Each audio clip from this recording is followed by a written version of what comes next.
Hello students, आज आपण तुमचा पुढचा भाग बघणार आहोत. बघा मग, आपल्याला आज फायलम कॉर्डेटा सुरू करायचा आहे, म्हणजे समपृष्ठरज्जू प्राणीसंघ जो असतो तो. बघा, this animal have supporting notochord in their body. या प्राण्यांच्या शरीरात पृष्ठरज्जू असतो आधार देण्यासाठी. All chordates are included in the same phylum. सगळे समपृष्ठरज्जू प्राणी कॉर्डेट्स जे आहेत ते एकाच फायलममध्ये येतात. The phylum chordata is classified into the three sub phyla. आणि हे फायलम कॉर्डेटा आहे हा तीन सब फायलममध्ये म्हणजे तीन उपसंघांमध्ये पुन्हा विभागला गेला. Following are the important character of the phylum chordata. आता फायलम कॉर्डेटाचे 4 इम्पॉर्टंट खाली कॅरेक्टर दिले. त्यामध्ये notochord is a present in the body during the at least any development stage. ज्या वेळेला कोणतीही डेव्हलपमेंट स्टेज असते त्यावेळेला नोटोकॉर्ड हा प्रेझेंट असतो. Pharyngeal gill slits are present in the body during at least any development stage. म्हणजे बघा, जे कल्लविद्रे असतात ते कोणत्याही डेव्हलपमेंट स्टेजला प्रेझेंट असतात.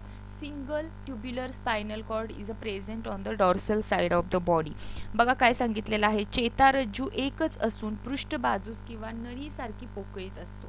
Hurt is a present in the ventral side of the body. आणि हर्ट जे असते ते व्हेंट्रल साईडला असते. आता यामध्ये कोणते कोणते सब फायलम येतात? 3 सब फायलम आपल्याला बघायचे आहेत. त्यामधले पहिला जो आहे सब फायलम युरोकॉर्डेटा, म्हणजे उपसंघ पुच्छ समपृष्ठरज्जू प्राणी. युरोकॉर्डेटा म्हणजे पुच्छ समपृष्ठरज्जू प्राणी. बघा, this animals are marine animal. हे समुद्रात आढळणारे प्राणी आहेत. Their body is a covered by the skin like test or tunic. ह्यांची जी बॉडी असते ते बघा चर्मसाम्य अशी आवरणाने आच्छादलेली असते, कवर्ड असते. Larvae of this animal are freely swimming and notochord is a present in only the tail region of the larvae. Hence this are called urochordata. बघा, लार्वी जी असते म्हणजे अळ्या ज्या असतात, लार्वी म्हणजे अळ्या, ह्या प्राण्यांच्या ज्या अळ्या असतात ह्या फ्रीली स्विम करत असतात समुद्रामध्ये. आणि त्यांच्यामध्ये नोटोकॉर्ड हा फक्त टेल रिजनमध्ये, शेपटीच्या भागामध्ये आढळतो. म्हणून फक्त शेपटीच्या भागामध्ये आढळतो, म्हणून आपण त्याला युरोकॉर्डेटा, युरो म्हणजे टेल आणि कॉर्डेटा, ठीक आहे. बघा, ह्याचे जर example generally this animals are hermaphrodite. आणि हे ॲनिमल्स जे आहेत उभयलिंगी असतात. हा पण एक चौथा पॉईंट राहिला बघा. Larvae metamorphose into adults after settling down at the bottom of the sea. बघा की सागर तळाशी स्थिरावल्यावर अळ्यांचे रूपांतर, म्हणजे ज्या वेळेला त्या सागर तळाला समुद्राच्या स्थिरावणार आहेत, जाऊन सेटल होणार आहे, त्यावेळेला त्यांचं रूपांतर हे प्रौढावस्थेत होणार आहे. ठीक आहे. मग आता ह्याचं एक्झाम्पल जे आहे हर्डमानिया आहे, डोलिओलम आहे, आयक्लोपुरा आहे.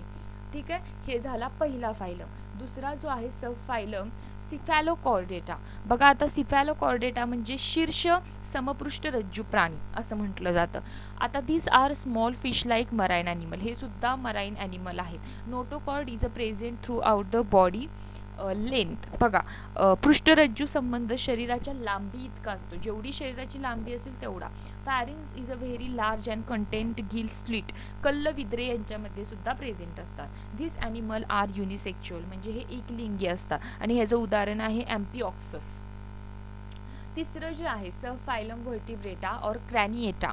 बघा काय सांगितलेलं आहे मग, उपसंघ सब फायलम व्हर्टिब्रेटा म्हणजे जे पृष्ठवंशीय प्राणी आहेत ते. In this animal notochord is replaced by the vertebral column.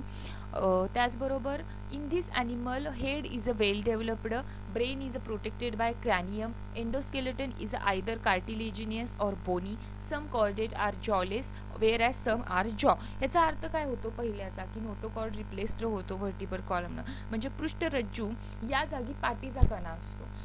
त्याचबरोबर हेड वेल डेव्हलप्ड असतं, ब्रेन प्रोटेक्टेड होतो क्रॅनियमनं, म्हणजे मेंदू ही कवटीत, क्रॅनियम म्हणजे कवटी, त्यामध्ये सुरक्षित असतो. एंडोस्केलेटन जे आहे म्हणजे अंतकंकाल किंवा कास्तिमय किंवा अस्थिमय असे असू शकतात. त्याचबरोबर सम कॉर्डेट्स, काही कॉर्डेट्स असतात म्हणजे काही पृष्ठवंशीय प्राणी असतात जे जबडे विरहित, जॉलेस, जॉ नसतो, जबडा नसतो, तर काहींमध्ये जॉ असतो. ठीक आहे. मग बघा, सब फायलम व्हर्टिब्रेटा इज अ डिवायडेड. आता हा आपण जो सब फायलम बघितला, ठीक आहे, हा सब फायलम जो आहे याचे पुन्हा काय होत आहेत बघा, 6 क्लासेस पडत आहेत, 6 वर्गात पुन्हा रूपांतर केलं. कुठल्या सबफायलमचं? सबफायलम व्हर्टिब्रेटाचं पुन्हा 6 मध्ये 6 वर्गात काय केलेलं आहे, एकूण रूपांतर विभागणी केलेली आहे. त्यातला पहिला जो क्लास आहे, क्लास सायक्लोस्टोमाटा. बघा आता सायक्लोस्टोमाटा म्हणजे चक्रमुखी प्राणीवर्ग असतो तो येतोय. मग बघा, this animal have jawless mouth provided with सकर. म्हणजे ह्या प्राण्यांना जबडे नसतात आणि चूस मूक असतात. त्याचबरोबर म्हणजे सक करत असतात ते. This their skin is a soft and without any scale. त्यांची स्किन अगदी सॉफ्ट असते, स्केल नसतात, खवले नसतात. Paired appendages are absent. म्हणजे उपांगे नसतात त्यांच्यामध्ये. Skeleton is a cartilaginous. म्हणजे एंडोस्क्योलन जो असतो तो कास्तिमय असतो, कार्टिलिजिनस असतो. आणि most of the animals are ectoparasite. आणि बहुतेक हे बाह्य परजीवी असतात. एक्झाम्पल जे आहे पेट्रोमायझॉन आणि मायक्झिन हे त्याचे एक्झाम्पल आहेत. क्लास सॉरी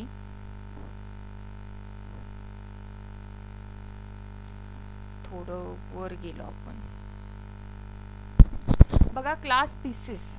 मग बघा, धिस ॲनिमल हा जो क्लास आहे यामध्ये जे ॲनिमल येतात, क्लास स्पायसिस हा एक वर्ग आहे आणि ह्याच्यामध्ये जे ॲनिमल येतात ते कोल्ड ब्लडेड असतात. आता कोल्ड ब्लडेड म्हणजे काय? ज्यांना आपल्या बॉडीचं टेम्परेचर मेंटेन ठेवता येत नाही. Aquatic animal living in the marine and fresh water. हे मराईनमध्ये सुद्धा असतात, फ्रेश वॉटरमध्ये सुद्धा. Body is a spindle shape to minimise water resistance. आता निमुळती असते बॉडी, दोन्ही बाजूला टोक असतात. असं का असतं? तर त्यांना वॉटर रेझिस्टंट करता आलं पाहिजे यासाठी. त्याचबरोबर म्हणजे पाण्याचा प्रतिरोध कमीत कमी होण्यासाठी त्यांची बॉडी अशी असते. They have paired and unpaired fin for swimming. Tail fin is a useful steering organ during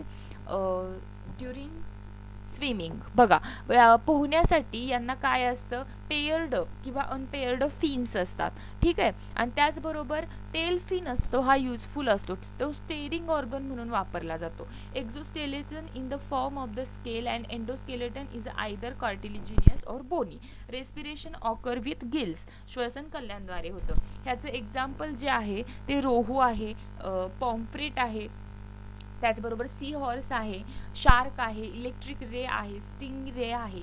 ठीक आहे. आता पुढचा जो क्लास आहे तो ॲम्फिबिया हा क्लास आहे बघा.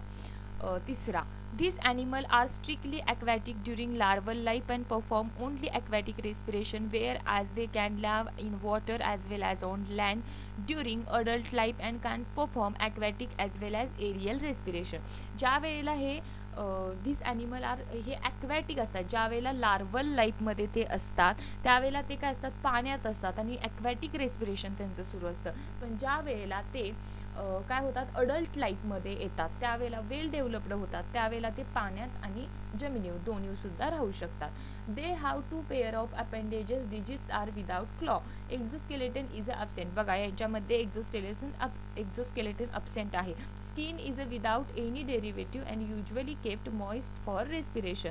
बघा, स्किन जी असते त्यांची ती काय आहे की नेहमी मॉइस्ट ओलसर असते, रेस्पिरेशन नीट व्हावं म्हणून. External ears is a absent. Tympanum is a present. बघा, एक्सटर्नल जे काय इयर असतात ते त्यांना नसतात. ठीक आहे. त्याचबरोबर अजून काय सांगितलेलं आहे बघा यांनी. Neck is a absent. Eyes are prominent with the lid. बघा काय सांगितलंय की त्यांना मान नसते, त्याचबरोबर त्यांचे डोळे जे असतात ते बटबटीत असतात आणि त्यांना आयलिड्स म्हणजे पापणे असतात. ठीक आहे. याचं एक्झाम्पल आहे फ्रॉग, टोड, सॅलामेंडर. ही 3 एक्झाम्पल आहेत. आता पुढचा जो क्लास आहे तो क्लास रेप्टिलिया आहे. म्हणजे सरीसृत प्राणीवर्ग म्हणजे सरपटणारे प्राणी येतात ह्याच्यामध्ये. According to the course of the animal evolution this are the first terrestrial animal with creeping movement. म्हणजे तुम्ही प्राण्याची उत्क्रांतीनुसार क्रमानुसार पूर्णपणे जर विचार केला प्राण्याच्या उत्क्रांतीपासून तर हे सरपटणारे पहिले प्राणीवर्ग होता. This are cold blooded. हे सुद्धा कोल्ड ब्लडेड आहेत. They creep on the land as the body cannot lifted up. शरीर उचललं जात नाही त्यांचं, त्याच्यामुळे ते काय करतात? सरपटत असतात. Their skin is a dry and scaly. त्यांची स्किन असते ही ड्राय असते आणि स्केली म्हणजे खवलेयुक्त असते. Neck is a present between head and trunk, त्यांची मान असते ती हेड आणि ट्रंकच्या मध्ये असते. एक्सटर्नल एअर इज अब्सेंट, कान अब्सेंट असतात. Digits are provided with the claws, म्हणजे त्यांना नखे असतात. एक्झाम्पल आहे टॉर्टॉईज, लिझार्ड आणि स्नेक, म्हणजे बघा कासव, पाल, साप हे त्याच्यामध्ये येत आहेत. क्लास एव्ज म्हणजे जे पक्षी वर्ग आहे तो ह्याच्यामध्ये सगळा येतो. This vertebrates are completely adapted for aerial life. आता बघा हा जो वर्ग आहे हा पूर्णपणे काय सांगितलेलं आहे, खेचर जीवनासाठी अनुकूलित झालेले असतात, म्हणजे एरियल लाईफ, हवेत उडणारे. धीस आर वॉर्म ब्लडेड, त्यांनी काय सांगितलेलं आहे बघा, हे प्राणी उष्ण रक्ती असतात, वॉर्म ब्लडेड असतात ते. ठीक आहे, म्हणजे ज्यांना वॉर्म ब्लडेड, आपण कोल्ड ब्लडेड बघितलं, वॉर्म ब्लडेड म्हणजे काय तर कॉन्सन्ट्रेशन मेंटेन करता येतं बॉडीचं temperature. The body is a spindle shaped to minimise air resistance during flight, हवेत उडताना हवेचा प्रतिरोध कमी करण्यासाठी यांचे शरीर दोन्ही टोकाला निमुळते असते, spindle shaped. Forelimbs are modified into the wings, digits are covered with the scales and bear claws. बघा फोरलिम्स जे असतात ते कन्वर्ट झालेले असतात विंग्समध्ये, पंखांमध्ये, आणि डिजिट जे असतात ते कवर्ड झालेले असतात स्केल अँड बियर क्लॉजने. म्हणजे ह्यांचे बघा क्लॉज इथे दाखवले, नखे आहेत, क्लॉज, त्याचबरोबर स्केल्स असे दाखवलेले आहेत. Exoskeleton is a present in the form of the feather, आणि एक्झोस्केलेटन जे आहे ते फिदरच्या फॉर्ममध्ये, पंखांच्या फॉर्ममध्ये असतं. Neck present between the head and trunk, neck सुद्धा हेड आणि ट्रंकच्या मध्ये असतो. Jaw or modified into the beak, चोचेमध्ये त्यांचा जो जॉ असतो, जबडा असतो, तो कन्वर्ट झालेला असतो. यामध्ये example peacock, parrot, pigeon, duck, penguin. बघा तुम्ही यामध्ये पक्ष्यांची उदाहरणं लिहू शकता तुम्हाला जी माहिती आहेत ती. आता क्लास मॅमेलिया, सस्तन प्राणीवर्ग आहे, याच्यामध्ये आपण येतो. बघा presence of the mammary gland is a typical character of mammalia, ह्या वर्गाचं सगळ्यात वैशिष्ट्य असं हे आहे कुठलं तर दूध स्रवणाऱ्या ग्रंथी असतात या प्राण्यांमध्ये, आणि हे फक्त कॅरेक्टर यांच्यातच बघायला मिळतं.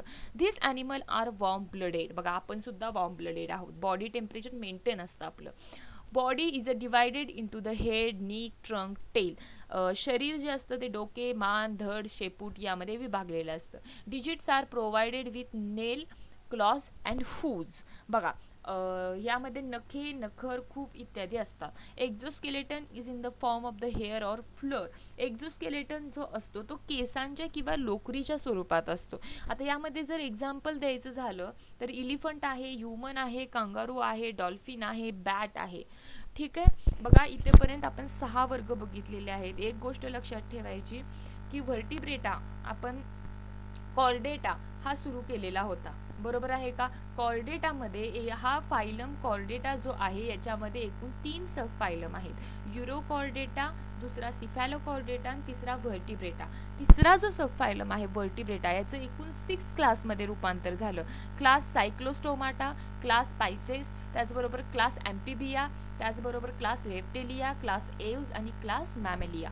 कोणीही कन्फ्युजन करून घ्यायचं नाही, परीक्षेत इथंपर्यंत आहे, तुम्हाला चॅप्टर जे आहे ते इथेपर्यंत आहेत. सगळ्यांनी व्यवस्थित अभ्यास करा, जेवढे शिकवलंय ते व्यवस्थित वाचा आणि व्यवस्थित लिहा, आणि कुठे काही शंका येत असेल तर नक्की विचारा, आणि तुम्हाला पेपरसाठी बेस्ट ऑफ लक.